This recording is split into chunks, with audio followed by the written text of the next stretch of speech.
নমস্কার, কেমন আছেন সবাই? পূজাস ব্লগের নতুন একটা ভিডিওতে আপনাদের সবাইকে অনেক স্বাগত।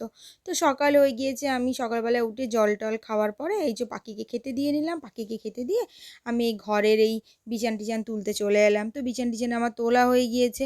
তোলার পরে আমি কুচো কাপড়গুলো তুলে রেখে আর ঘরটা ঝাঁট দিয়ে ভালো করে ঘরটা মুছে নিলাম। ঘর-টর মোছার পরে বাইরে কিছু কাজ ছিল, তো সেই কাজগুলো করে এলাম। করে-টরে এসে আমি স্নান করতে চলে গেলাম। তো স্নান-টান করে এসে এই যে ঠাকুরের বাসন মাজতে গেলাম, তখন মনে পড়েছে ওষুধ খাওয়া হয়নি। তো তাড়াতাড়ি করে গিয়ে আবার ওষুধটা খেয়ে নিলাম। কারণ খাওয়ার আগে ওষুধটা খাওয়ার থাকে, তো ভুলে গিয়েছি খেতে।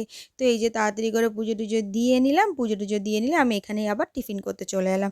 তো আজকে টিফিনে করেছিলাম পেঁয়াজ, আলু দিয়ে পোস্ত ছিটিয়ে ভাজা করেছিলাম। মানে পোস্ত ওই ছড়িয়ে ভাজা করেছিলাম আর রুটি করেছিলাম।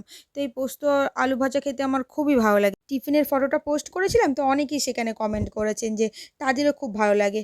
তো আপনারা এইভাবে কমেন্ট করবেন, আমি কমেন্টগুলো পড়ি, আপনাদের কমেন্টগুলো পড়তে আমার খুবই ভালো লাগে। তো এই যে আমি টিফিন খেয়ে এখানে আমি শাড়িগুলো আজকে পিকো করবো। আজকে প্রায় ১১-১২টা শাড়ি আছে। পিকো করবো, পিকো করে এই পাশের গ্রামে দিতে যাব। তো এই জন্য তাড়াতাড়ি করে এই যে শাড়িগুলোকে আমি কেটে নিচ্ছি, আঁচলগুলো কেটে নিচ্ছি।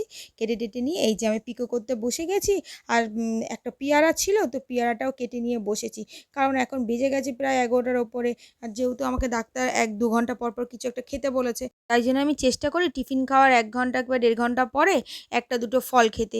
তো এই যে ফল-টল খেয়ে আর কাপড়গুলো গুছিয়ে রেখে এই যে আমি ছোট, ছোট কাপড় কেটে রেখেছি। তো এইগুলো হচ্ছে কাগজে মাড়ছি। দিয়ে মানে কতটা লাইলিন কিনতে হবে, কালকে সকালে যেহেতু যাবো তাই জন্য রেডি করে রাখছি যে কোন লাইলিনটা কতটা কিনতে হবে।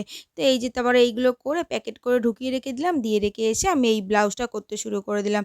তো এই ব্লাউজটা পুরো করতে পারিনি। করতে গিয়ে আমি এখানে হচ্ছে রান্না করতে চলে এসেছি। তো আজকে রান্না বলতে ভাত আর ওই ৪টে ৫টা মতন ঢ্যাঁড়স আমি সিদ্ধ করেছি। তবু ঢ্যাঁড়সগুলো পাশের বাড়ির বৌদি দিয়েছে, আমার কাছে ছিল না। আমার ওই পেটটা ব্যথা করছে, তো বৌদি বলল একটু ঢ্যাঁড়স-ট্যাঁড়স খাও, যদি গ্যাস অম্বল হয় তাহলে পেটটা পরিষ্কার হয়ে গেলে তাহলে আর ব্যথা করবে না। ওই জন্যই ওই ঢ্যাঁড়স ভাতেটা দিলাম। ঢ্যাঁড়স ভাতে দিয়ে আর আমি ওই খেয়ে নিলাম। খেয়ে দেয়ে নিয়ে তারপরে যে ব্লাউজটাই আগে করতে রান্না করতে চলে এসেছিলাম, তো ওই ব্লাউজটা পুরো রেডি করলাম। রেডি করে আমি শুয়ে পড়লাম। কারণ শরীরটা অতটা ভালো ছিল না, পেটটা একটু ব্যথা করছিল, তো তাই জন্য আর অতটা কাজে আমি কাজ করতে চাইনি। ভাবলাম কি একটু রেস্ট নিই, যদি পেটের ব্যথাটা কমে। তো দেখলাম শোয়ার পরেও মানে মোটামুটি ছিল, পেটের ব্যথাটা অতটা কমেনি। তো আজকে ভিডিওটা এখানেই শেষ করলাম। সবাই খুব ভালো থাকবেন, সুস্থ থাকবেন। দেখা হচ্ছে পরের কোনো একটা নতুন ভিডিওতে। ধন্যবাদ।